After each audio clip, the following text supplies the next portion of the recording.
Muito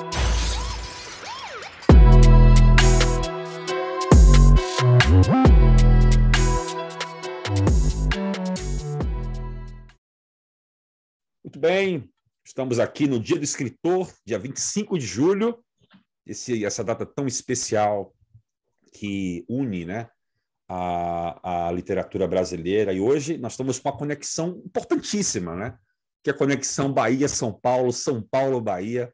Nossa amiga Maria Mortati, uma das nossas convidadas, né, poeta, escritora, professora, que vai abrilhantar aqui hoje esse debate. E também comigo, nosso amigo Dr. Silvio Pereira, também autor do livro Cosmopolita, vai estar falando também um pouco sobre o livro, também falando sobre um pouco a Bienal, nossa amiga também Maria Mortati, também como vocês se conheceram, como foi essa experiência na Bienal, as experiências que você tem tido, né?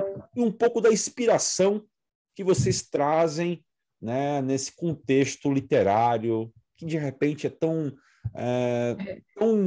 desconhecido, né, pela população, não é reconhecido pela classe, né, política, pela educação, pelas pessoas que, querendo ou não, que mandam nesse Brasil. Eu queria depois que vocês falassem um pouco. E dentro desse dia da 25 de julho, né, esse dia tão especial para a classe de escritores que eu tanto admiro, eu admiro vocês, e para mim é um prazer incomensurável, Maria Mortati, estar aqui com você, ouvindo você, tá? O Silvio também dispensa comentários, e eu queria que vocês falassem um pouco, né? Um breve comentário sobre vocês, né? Como é que vocês começaram? Maria, um prazer estar com você. Queria que você falasse um pouco de você, né? Eu fiz um breve resumo aqui. Ela é poeta, escritora, professora da Unesp, Universidade Estadual Paulista, né? Ela nasceu em 6 de novembro, na cidade de Araraquara, onde estudou desde o curso primário a graduação de letras, né? Com mestrado e doutorado em educação pela Universidade Estadual de Campinas, né? Ela é docente, pesquisadora da Unesp, na Universidade Estadual Paulista, vinculada como professora titular do campus de Marília, né? Acho que eu falei um pouco do que você é, tá? Mas se eu errei alguma coisa, Maria, me conserta aí, tá? Uma boa noite para você. Olá, é um prazer estar com vocês aqui. Rafael Góes, nosso anfitrião, o querido professor Silvio Pereira, e todos vocês que assistem a esse programa, assistem no Dia do Escritor e poderão assistir em todos os demais dias, porque, de fato, todos os dias são do escritor que escreve, que faz disso a sua vida. Então, um prazer estar com vocês, agradeço pelo convite, e é sempre muito bom podermos falar dessas coisas que nos parecem tão acessórias, mas são vitais, né, para todos nós e para a vida de todas as pessoas. Prazer. Legal. Dr. Silvio Pereira, o nosso convidado, ele é autor do romance O Cosmopolita, né? Dr. Silvio Pereira se diplomou em Direito pela Faculdade Brasileira de Ciências Jurídicas do Rio de Janeiro, é pós-graduado em Ciências Criminais pela Universidade Federal da Bahia, licenciou-se em História Geral pela Universidade do Estado da Bahia, na UNEB, né? E que ingressou por meio, né, de vestibular, e participou de diversos congressos e seminários pelo Brasil, né, vários cursos de extensão. Dr. Silvio Pereira, como ele se intitula, né, ele nasceu em 27 de julho, está perto do aniversário, doutor? Pertinho do aniversário agora, né? Hoje nós estamos no dia do escritor, né? Advogado, músico, poeta, compositor e vice-presidente da Casa do Poeta em Alagoinhas, né? Que é a CASPAL. Muito boa noite, prazer estar com você aqui. Pode complementar aí o seu resumo. Boa noite. Você já falou tudo, né?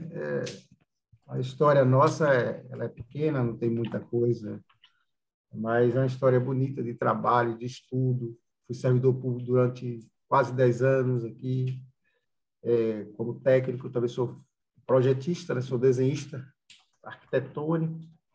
Trabalhei muitos anos nessa área, depois eu migrei para a educação, fiz história, dei aula. Depois eu fui fazer advocacia e hoje eu advogo. Passei quase 10 anos como presidente de comissão de prerrogativas da OAB, que congrega mais de 30 cidades. Começa aqui, de Alagoinhas, de Pujuca, Catu, e vai até a divisa com Sergipe. Legal. E é uma história assim, muito legal de luta, de gente do interior, do Nordeste, todas as dificuldades que a gente... Hoje nós estamos com a conexão, né? Marília, né, em São Paulo, não é isso, doutora, né, Maria Mortati? Marília aí e Silvia aqui em Alagoinhas, né? Junto conosco aqui em Alagoinhas. Gente, olha, primeiramente é um prazer muito grande estar com vocês dois aqui. Vocês são duas celebridades mesmo, porque eu considero vocês como celebridade. Porque a partir do momento que o Brasil começar a tratar os seus escritores, a partir do momento que o Brasil começar a reverenciar pessoas que levam a literatura, né, a sério, que trazem esse presente para a gente com o devido respeito, né, com certeza nós vamos ver o Brasil melhorar e muito. Né? Então, assim, eu acho que todos que nos ouvem agora deveriam reverenciar de fato os escritores, é o que levam a educação, a literatura, que levam a vida para as pessoas que leem os seus livros. Tá? Um prazer muito grande estar com vocês aqui nessa noite. Mas eu queria primeiramente perguntar para vocês, né, qual foi a sensação que vocês tiveram nessa última Bienal que nós tivemos lá em São Paulo, né, que foi um evento lindo, maravilhoso, que nós tivemos depois dessa retomada, né? Tivemos pandemia, problemas, né, de mais variados problemas, né, de saúde, de vigilância sanitária, e nós conseguimos ter um evento tão grandioso como esse. E eu queria... Primeiras damas, né, doutor? Primeiras damas falam, Claro, né? sem dúvida. Primeiras damas. Maria, fala para mim qual foi a sensação que você teve de voltar novamente, né, a ter um evento como esse, falando um pouco, né, de como foi a sua sensação nesse momento da Bienal. Muito bem lembrada, foi uma experiência a qual a gente já tinha deixado de estar acostumado. É uma coisa muito curiosa, uma sensação muito curiosa. Mas foi muito bom. Essa foi a 26ª Bienal Internacional do Livro de São Paulo e agora a anterior foi por meio virtual durante a pandemia, então essa foi a primeira edição pós-pandemia e presencial. Então, havia uma expectativa muito grande e, de fato, pela avaliação que fazem os organizadores, em especial da Câmara Brasileira do Livro, uma das entidades, a entidade promotora do evento, mais de 600 mil pessoas passaram por lá. Uma média de compra de livros de 7 exemplares por pessoa. Jovens, crianças, filas de crianças. Então, eu estava dentro daquele espaço que vem sendo chamado de Festa da Cultura e da Leitura. Então, foi um momento muito rico, de muita esperança no conjunto daquele trabalho realizado para termos essa feira, com todos os cuidados sanitários, de proteção, etc. Mas, do ponto de vista individual, foi ainda mais bonito, né? Porque pude lançar o livro Amor a Quatro Mãos, pela editora Escortece Poemas, foi lançado durante a Bienal, momento em que conheci o escritor Silvio Pereira, pudemos conversar também.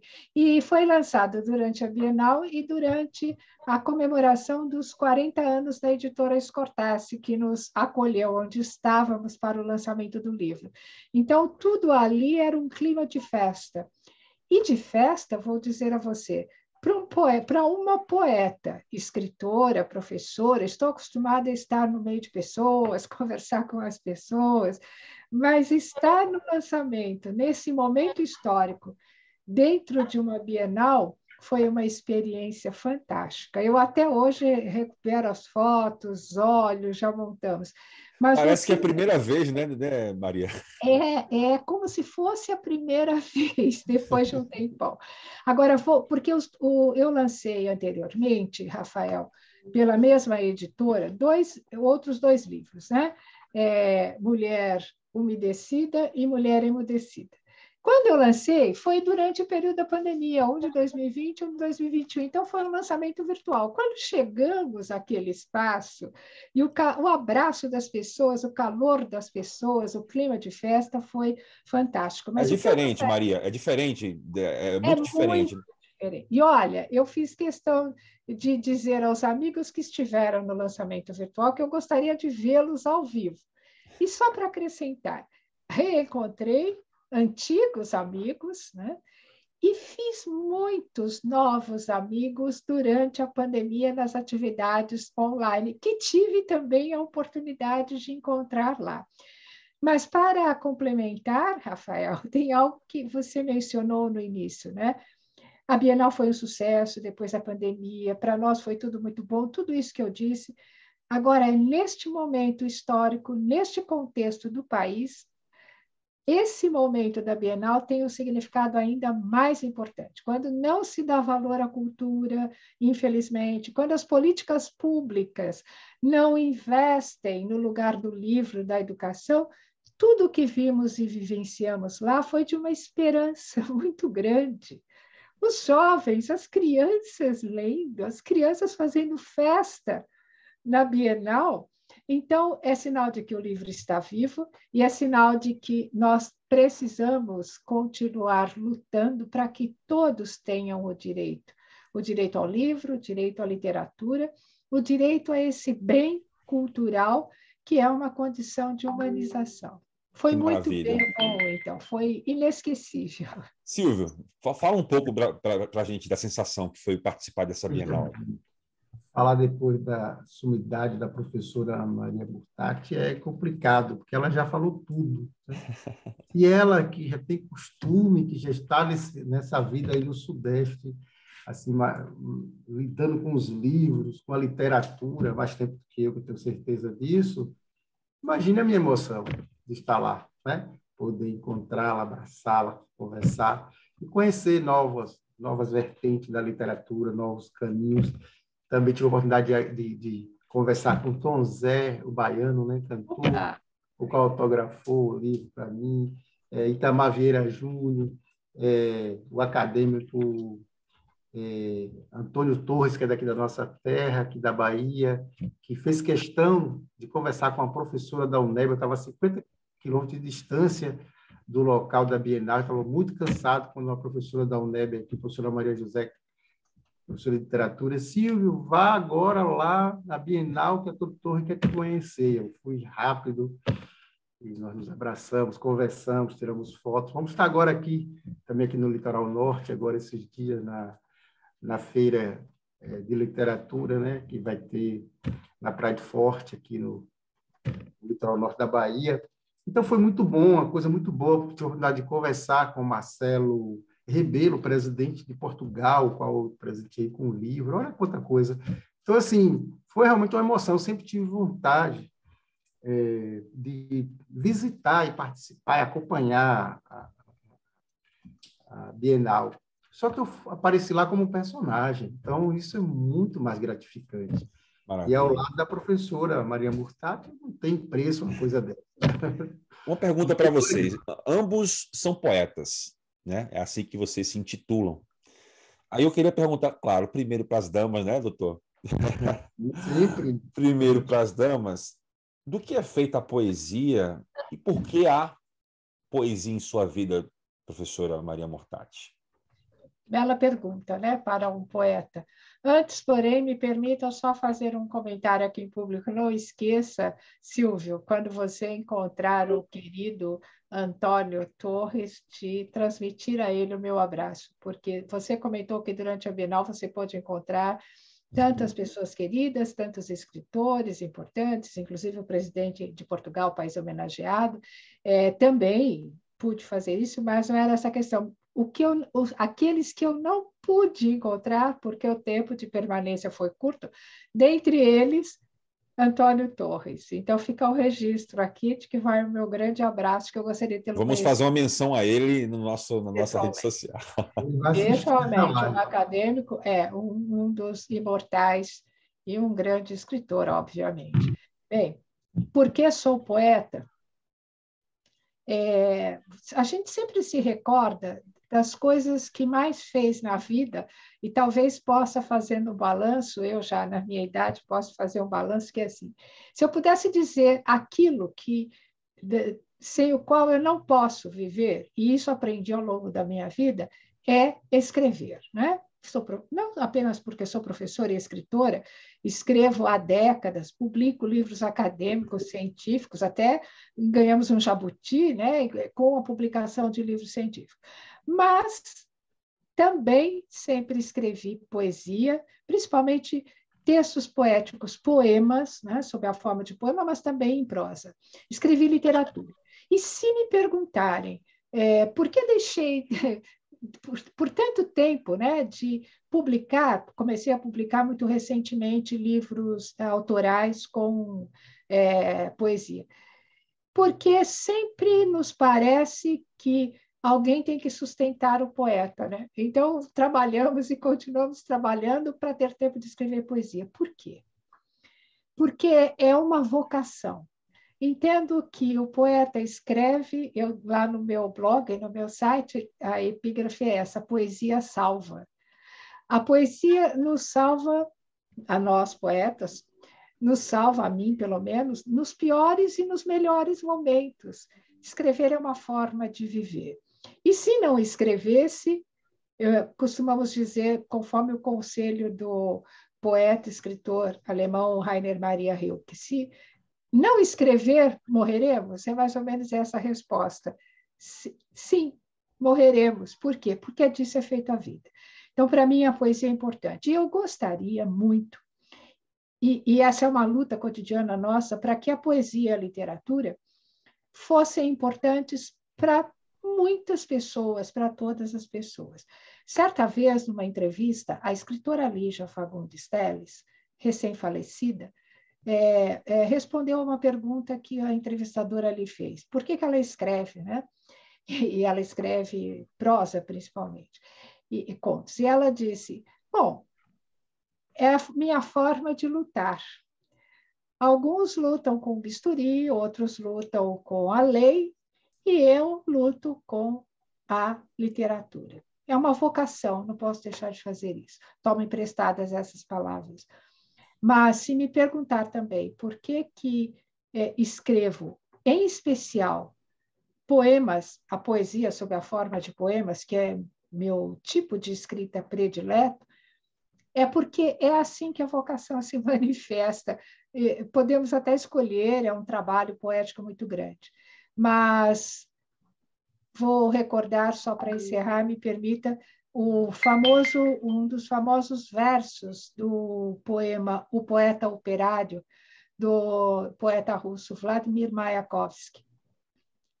O poeta operário, enquanto alguns trabalham nos fornos, nos altos fornos, o poeta operário lixa as almas, faz o polimento das almas. Assim eu me vejo também. Então, para mim, escrever é viver. Maravilha. Silvio, completa para mim aí. Do que é feita a poesia e por que a poesia em sua vida? A poesia é feita de amor, com amor que você constrói, né? Você constrói histórias, você constrói caminhos, e a poesia ela não se sustenta sem a sensibilidade, né? Antes disso, há a necessidade da escrita. Né? A poesia ela não só falada, mas quando ela é escrita, para ficar registrada. Né? Eu tenho um artigo que eu escrevi assim, aliás, um poema que eu tenho assim, sempre gostei de ler. Então, a poesia, o poema, ele independe de formação. Qualquer pessoa pode escrever um poema, porque é algo que vem de dentro. Mas não resta dúvida que isso estimula a leitura, a escrita. E Pierre Richer é um francês que ele escreveu uma matéria, aliás, escreveu um livro que o nome é As Guerras da Idade Média, e Invasões Bárbaras, melhor dizendo, e ele diz assim, o melhor momento da Europa, aliás, de Roma, foi exatamente no momento que Carlos Magno assume o poder, porque ele tinha 12 anos quando ele assume, né? Aí um grupo de pessoas vai assumir o governo de Roma. Depois, quando ele ascende, que ele assume o trono, 90% da população de Roma era analfabeta. E ele baixa um decreto que todo mundo tinha que estudar. Foi o melhor momento daquele período da Idade Média de crescimento, exatamente por conta disso, por conta da educação. Então, você precisa unir também a questão da educação, da leitura, da escrita, e isso é que faz um país diferente. Um Que país se maravilha. faz de que forma, professora? Por favor, com homens e livros. Que legal. E Então, é pegando muito esse. importante. Outra resposta, que a poesia, para mim, a literatura, é muito importante para a minha vida, porque eu dou muita risada com as minhas escritas. Se Isso me você deixa, me permite, Sim. Silvio, complementar, é isso mesmo, se faz com homens e livros. Mas, e complementando, é também uma forma de. Agora, recordando, você recordou Monteiro Lobato, eu vou recordar o professor e crítico Antônio Cândido também, que se complementam, né? Porque é um direito humano inalienável, como comer, morar, dormir, estudar, o usufruto da cultura na sua diversidade, da literatura na sua diversidade. Cada grupo social, cada região tem a sua cultura no âmbito de uma cultura nacional. Então, qualquer um que leia, que escreva, integra esse grupo maior, e é um direito, né? Nós, educadores, sabemos disso, que luta é para fazer com que aprendam e gostem de ler e escrever. Maravilha, maravilha. Só para a gente poder, ter algumas perguntas aqui massa para vocês. O que sobra e o que falta aos movimentos e instituições literárias em nosso país? Queria que vocês pensassem um pouco nessa pergunta, né? Até porque a própria professora falou que no Brasil, onde, né, a gente não tem tanta, como é que eu posso, reconhecimento, né? Infelizmente, onde a educação, onde a literatura em si, ela não é levada a sério pela governança, pelos governantes em si, né? Mas o que sobra e o que falta aos movimentos e instituições literárias em nosso país? Precisaríamos, Rafael, pensar também em contextos diferentes, né? Nós tivemos momentos diferentes na história do país, com maior ou menor reconhecimento da importância do escritor, da importância do livro. Sempre muito tímido, porque nós temos heranças, né, muito pesadas com problemas educacionais. Por exemplo, para ser leitor e para ser escritor, tem que saber ler e escrever, né? Nós temos dívidas históricas em relação aos analfabetos, em relação às chamadas minorias, que são maiorias em termos quantitativos, minorias que nunca tiveram acesso à escola, ou, enfim, problemas históricos que conhecemos do Brasil. Estamos no ano do bicentenário da independência e ainda temos pendências históricas em relação a esses problemas. Então, há contextos diferentes, mas nós não podemos deixar de registrar um esforço que vinha sendo feito nas últimas décadas de políticas públicas para incentivo à cultura, à literatura, e políticas públicas voltadas à educação também, no sentido de que para ler é preciso saber ler. Então, precisamos de uma escolarização cada vez melhor. Bem, mas tivemos alguns retrocessos nos últimos anos. Eu vou dar aqui alguns exemplos. Políticas públicas, o que você pergunta, o que falta, né? Em termos de políticas públicas de incentivo à cultura, à leitura, nós temos a legislação. E foram construídas em ambiente democrático, né? O que falta é implementar. Eu vou dar um exemplo de 2018, o Plano Nacional do Livro da Leitura e da Escrita, que parou, foi engavetado desde 2018 ninguém toca nele. As leis de incentivo à cultura que criaram grandes polêmicas, né? Se merecem, se não merecem. Bem, para dar 2 exemplos, mas nós temos uma base de legislação já construída democraticamente, precisa ser implementada. Do ponto de vista das instituições e das entidades que lidam com a literatura, nós temos, ontem mesmo foi o aniversário, né, da Academia Brasileira de Letras, onde estão os imortais, mas nós temos muitas academias se espalharam, durante o período da pandemia, muita gente escreveu.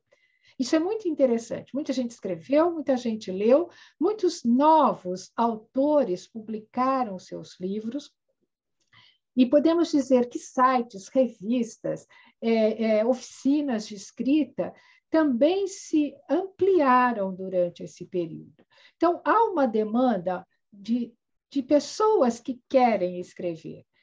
Ao mesmo tempo, nós não sabemos se o consumo de livros, e consumo mesmo do objeto livro, né, se ampliou. Tivemos uma redução no número de livrarias. Alguns dados recentes mostram o fechamento de muitas livrarias, que são locais, físicos, sobretudo, onde as pessoas iam escolher os seus livros. Bem, então nós vivemos um momento, Rafael, em que, de fato, talvez precisemos de incentivo e de políticas públicas para levar adiante aquele potencial dessas pessoas, desses escritores, de se agregarem, sem desconsiderar que há já um movimento da sociedade civil de se agregar em torno da literatura.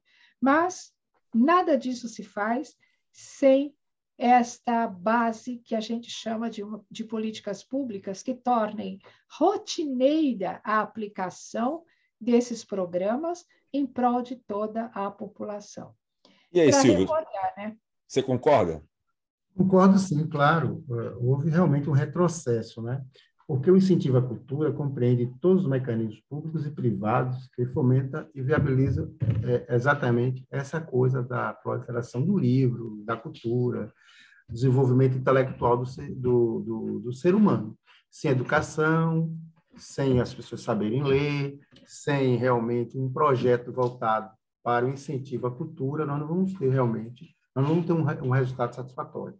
E no Brasil, eu agora tive experiência, todo o meu livro, professora Maria Mortati, esse livro, quando eu publiquei antes, eu passei 3 anos, ao mesmo tempo que eu escrevi o livro, eu estudava o que é literatura, como publicar um livro, quais os caminhos para que as pessoas compreendam esse livro, o que é que eu tenho que tomar cuidado aqui para que o leitor não entenda de forma contrária, a questão da discriminação, o que é que aparece aqui nesse livro, o que é que agrada.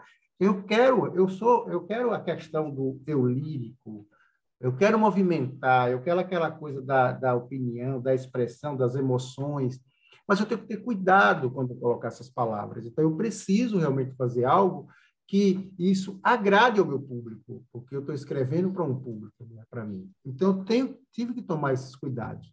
E dentro desses estudos, professora e Rafael, eu também tive a oportunidade de conversar com alguns secretários de cultura, de turismo, Legal. da região da Bahia, e percebi que os recursos que vai para a Secretaria de Cultura, eles são muito pequenos. Quer dizer, se torna, de certa forma, inviável, às vezes, alguns projetos por conta dos próprios governos que deixam a mercê a cultura, que a cultura é um complemento. A Secretaria de Cultura, de Turismo, é um complemento da Secretaria de Educação. A Secretaria de Educação tem um recurso muito alto, de saúde muito alto, mas você não tem para a Secretaria de Cultura. Então, você tem o dinheiro para pagar o professor, entre aspas, você tem o dinheiro para construir escola, mas você não tem dinheiro para construir, para publicar livros. Então, há uma contradição muito grande nisso. Então, é necessário que se repense essa questão, e por esse motivo, nós agora estamos mudando o estatuto. Eu estou como advogado aqui, permita mudar um pouquinho aqui, mas eu sou como advogado da Casa do Poeta, estou produzindo, juntamente com a nossa presidente Luana, e com todos nossos escritores aqui, estamos mudando o estatuto, e esse estatuto, no nosso estatuto, ninguém é obrigado a pagar, tá? Mas nós estamos criando uma situação onde as pessoas que pagarem vão ter direito a 60% do que entrar dos autores para construir seu livro. Então, inclusive, tem um autor chamado Olívio, que eu me inspiro nele, é muito bom, Olívio, é daqui da nossa região. Olívio diz assim, Silvio, nós vamos ser modelo para o Brasil. E vamos sim, porque nós estamos fazendo alguma coisa para que eu, por exemplo, possa amanhã dizer assim, ó, eu preciso de R$ 2.000, é o mínimo, mas eu preciso desses R$ 2.000, porque eu tenho que pagar a editora e eu não tenho. E assim sucessivamente. Então, nós precisamos também, enquanto participante da sociedade, contribuir também com a cultura. Não só esperar pelo Estado, pelos governos, mas o Estado e o governo, os estados, no caso, o governo brasileiro, seja lá na esfera municipal, estadual ou federal, deve e obrigatoriamente cumprir com o papel que está lá na Constituição Federal, né, de auxiliar e incentivar e manter essa cultura de forma efetiva. Então, eu vejo dessa forma. Nós precisamos repensar, né, o nosso país. Eu até, como advogado, né, já escrevo há muitos anos, escrevi há muitos anos no Jornal à Tarde sobre a área jurídica, constitucional, e eu percebo que a Constituição precisa ser melhorada em alguns momentos, em alguns pontos. E a cultura, principalmente. Eu acho que a gente precisa viabilizar caminhos e cobrar dos poderes públicos o apoio à cultura. Nós tivemos muita dificuldade, inclusive, para construir nosso livro, nosso trabalho, porque um livro caro, um livro grosso e uma demanda maior, tivemos que custear tudo isso, não recebemos nada em troca. Por outro lado, nós ajudamos, e nós estamos ajudando a divulgar ou fomentar a cultura nesse país. E o que eu recebo? Nada. Então, se eu não recebo nada em troca, um apoio, eu vou desistir de escrever, entre aspas. Então, eu não vou parar. Então, em vez de você apoiar o escritor, você movimentar essa escrita, você corta essa escrita no momento que o Estado não participa. Então, é importante falar dessa falta de incentivo, né, que vocês acabam não recebendo. Até porque, quando os escritores têm a condição de publicar o livro, eles não ficam batendo cabeça com política, com incentivo, eles mesmos vão lá e fazem, né? Porém, essa falta de incentivo, infelizmente, faz com que o Brasil, né, ainda continue com esse débito, né, professora, essa história, né, que a gente carrega, infelizmente, que a gente carrega já de antepassados, como a senhora mesmo falou. Bem, para a gente poder resumir a nossa live, né, eu acho que está sendo perfeito esse momento, esse debate aqui entre nós, né, de estar explanando isso. Mas eu queria saber de vocês o seguinte, né? Porque vocês são escritores, o que te inspirou você a ser escritor? E essa pergunta, a gente pretende, de repente, num segundo momento, a gente vai fazer uma outras live, porque eu acho que isso é só um começo, né, professora, de uma conversa, de um relacionamento que a gente pode estar trazendo outros temas aqui. Mas como hoje é o dia 25 de julho, o dia do escritor, né? E o escritor, toda vez que eu ouço essa palavra, me vem à minha memória, né, Paulo Coelho, Machado de Assis, os escritores que a gente admira, tal. E também vem agora na minha cabeça Maria Mortati, Silvio Pereira, né, pessoas que estão abrilhantando, né, a literatura brasileira. Mas eu queria que vocês respondessem como, depois, né, a gente vai ter o momento de vocês se despedirem, mas a última pergunta que eu faço para vocês é o seguinte: o que te inspirou você a ser escritora, Maria Mortati? E depois Silvio Pereira. Sua pergunta me deixa emocionada, porque nós não nascemos, né, escritores, ou nossas vocações não estão predestinadas, digamos assim, né, do meu ponto de vista, mas nós aprendemos a estar no mundo e fazer escolhas. Eu posso dizer que, não sei, a gente não pode ter explicação, tudo pode ter sido aleatório, né? A explicação racional vem depois. Mas me tornei escritora por amar os escritores que eu conheci, os grandes modelos da minha vida, os grandes companheiros na infância, na juventude, na solidão, naqueles momentos de estar reflexivamente na companhia de outro. Eu me tornei, primeiro, antes de ser escritora, eu me tornei uma leitora que escolheu aos poucos literatura. E posso dizer para você, em continuidade à nossa conversa, Me tornei leitora não na escola, onde não líamos literatura, líamos outras coisas, sempre cursei escola pública, excelentes escolas públicas, líamos, claro, o conteúdo das matérias, mas eu me tornei leitora de literatura na Biblioteca Pública Municipal da minha cidade natal, Araraquara, de onde saí depois do curso de letras. Aquela biblioteca, com livros, os clássicos, sobretudo de literatura universal, foi para mim um tesouro. Foi encontrar tesouros guardados que eu queria ler. E à medida que eu lia e me encantava com aqueles escritores, isso foi despertando em mim uma vocação que provavelmente até eu já tivesse, né? E inicialmente eu escrevia movida, provocada, desafiada pela beleza dos escritores que eu conhecia. Então, o que me levou a ser escritora foi, em primeiro lugar, compreender a beleza do que aqueles escritores fazem, fizeram e fazem. Mas foi pela forma, encontrar essa forma pela escrita de expressar o desejo de beleza, o desejo de sonho e o desejo de todos nós de imortalidade, né? Porque cada um daqueles escritores, alguns que morreram, tinham morrido há séculos, outros que morreram há décadas, se tornaram imortais e estavam lá conversando comigo. E assim transmitindo a cultura e a literatura de geração em geração. Me tornei escritora por amar os escritores e por amar a literatura. E espero que a minha atuação como escritora e como poeta também seja um dia, humildemente, espero, inspiração para que muitos amem a literatura e vejam o valor dela e o direito a sonhar que as pessoas têm. Maravilha. Doutor Silva. Olha, veja bem, quando eu era criança, eu tenho um irmão, o nome dele é Silvano, ele é mais jovem do que eu, 1 ano, 2, e minha mãe disse assim, eu vou colocar na escola Silvio, né, quando o Silvano puder ingressar também, para ele não ir sozinho. Isso atrasou uns 2 anos na época. Aí eu fiquei atrasado sem estudar. Ignorância, né, gente? Pelo amor de Deus.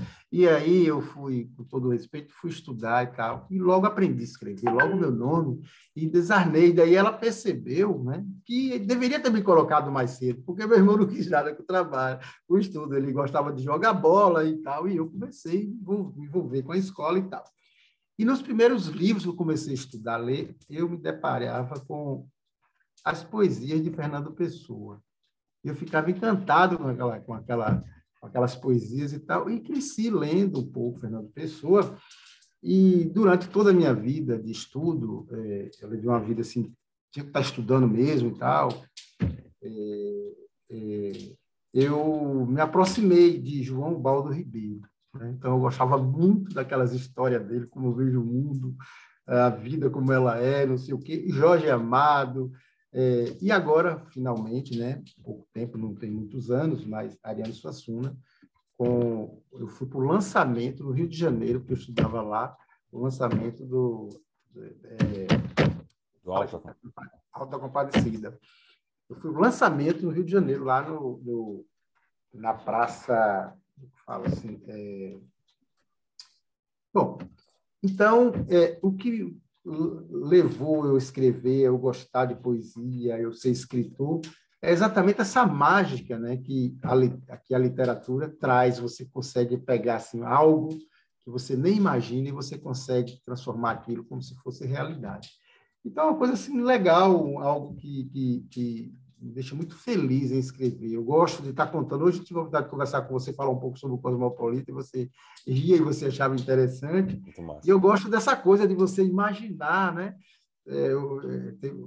Eu lembro que teve uma leitora minha que ela ligou para mim e disse: Silvio, eu estava lendo o seu livro aqui, eu acho que você é da roça, porque aqueles termos fez lembrar do meu pai, do meu avô lá da roça. Aí outro, por que você matou a personagem tal? O que você matou?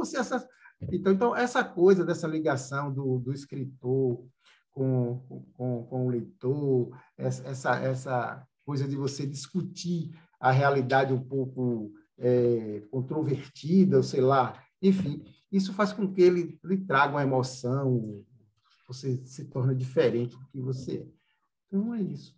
Maravilha. Silvio, professora Maria, foi um prazer incomensurável falar com vocês. Eu acho que a gente vai ter um segundo momento, porque a gente está saindo agora da live com um gostinho de quero mais, né? Porque as histórias, as conversas aqui tá muito interessante, mas nosso tempo está acabando. Muito bem, muito bem, muito bem. A gente está chegando ao final dessa live maravilhosa, né?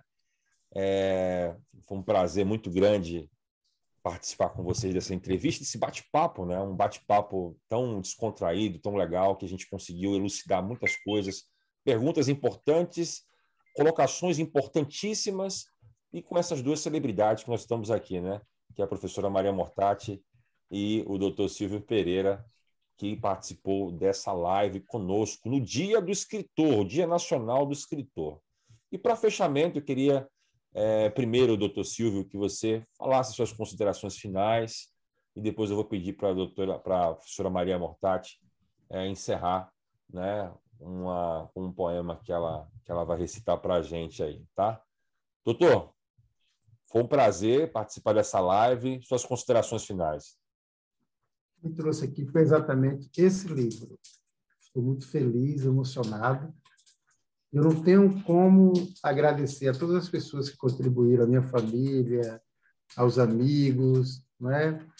A todos vocês. A minha ida à Bienal foi algo assim fora de sério. Contei muito com o seu apoio. Você foi um anjo na minha vida, viu, Rafael? Você, juntamente com Jéssica, Agnildo, Solange Leandro, lá de São Paulo, todas as pessoas que contribuíram. Isso deixa a gente emocionado, dá vontade de chorar, mas eu não vou chorar. O homem também chora, né? Uhum. Mas eu quero agradecer muito a simpatia da professora Maria, que veio aqui prestigiar a nossa live, engrandecer, trazer os seus conhecimentos. Eu pude aprender muito com ela e eu acho que eu vou aprender mais ainda, porque nós precisamos, né, de pessoas que têm um conhecimento além do seu. Eu percebi nas suas palavras o quanto ela realmente é uma professora, é uma mestre, tá? Não só da educação, mas da literatura. Agradeço a vocês todos. Muito obrigado, Rafael, por tudo. É isso que eu tenho que agradecer. Professora Maria Mortati. Obrigado, doutor Silvio. Muito obrigado. Professora, suas considerações finais, e o espaço é todo seu. Bem, só tenho a agradecer pela honra, pelo prazer de estar aqui, pelas suas gentis palavras, afetivas palavras, e pelas gentis e afetivas palavras também do Silvio Pereira. Rafael Góes e Silvio Pereira, obrigada extensivamente a toda a equipe que organiza e que faz acontecer esse programa. E obrigada também a todos aqueles que assistirão a esse programa, e todos aqueles que gostam de ler, incentivam a leitura e gostam de escrever. Dia Nacional do Escritor, tão bem comemorado quanto este, não é? Amigos baianos. Não por acaso, o Dia Nacional do Escritor está sendo aqui comemorado por meio virtual, estamos em todos os lugares, né? Mas estamos, sobretudo, com a transmissão a partir de Alagoinhas, né? Como se sabe, o Dia Nacional do Escritor foi instituído nessa data, 25 de julho, no ano de 1960, quando se realizou o primeiro Festival do Escritor Brasileiro, uma iniciativa da União Brasileira de Escritores, que, à época, era presidida por ninguém mais, ninguém menos do que o escritor e deputado federal Jorge Amado, nosso amado baiano, e João Peregrino Júnior, que propuseram a oficialização dessa data em homenagem a esses profissionais. Então, estamos no lugar certo, no momento certo, comemorando a cultura, comemorando a literatura e comemorando essas pessoas que dedicam sua vida a escrever, que dedicam sua vida a fazer os outros lerem, a fazer circular a cultura. Como poeta que sou, meu modo de escrever também é de poesia, e eu gostaria de ler um poema em homenagem aos escritores. Um poema do meu novo livro de literatura, lançado na Bienal, como comentei, que é Amor a Quatro Mãos. Vou dizer que eu gostaria, mas eu não vou ler. O poema se intitula Ode ao Autor. Como ele é um poema muito extenso, eu convido todos os interessados a depois lerem no livro, comprarem o livro Amor a Quatro Mãos, que está disponível nas principais lojas virtuais e também na livraria asabeca.com.br, da editora Scortese, que é a editora que publicou o livro. Diz que ia ler Ode ao Autor, mas peço agora licença aos autores para ler um poema que encerra com a alegria de estar aqui neste momento. O poema se intitula Algo Assim.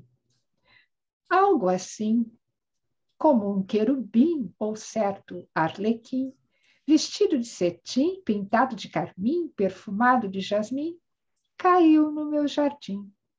Outro sim, como cauda de pudim ou delicado alfenim, pintado de marfim, perfumado de alecrim, como um tiro de festim, causou-me um frenesim. E, enfim, um sopro de serafim em notas de flautim, com pó de pilim-pim-pim, espalhou sobre mim um sem fim de sim e sim. Algo simples assim. Maravilha! Que Viva a maravilha! poesia, viva o escritor, viva todos nós que amamos a literatura, porque amamos a vida e a beleza e por ela celebramos a vida. Celebremos a vida. Que maravilha, professora. Muito obrigado, doutor Silvio. Encerramos aqui, né, nosso programa e voltaremos depois, né, com mais mais entrevistas. A doutora Maria Mortati também está convidada novamente para participar de um novo programa, de um novo bate-papo, assim também como o doutor Silvio Pereira.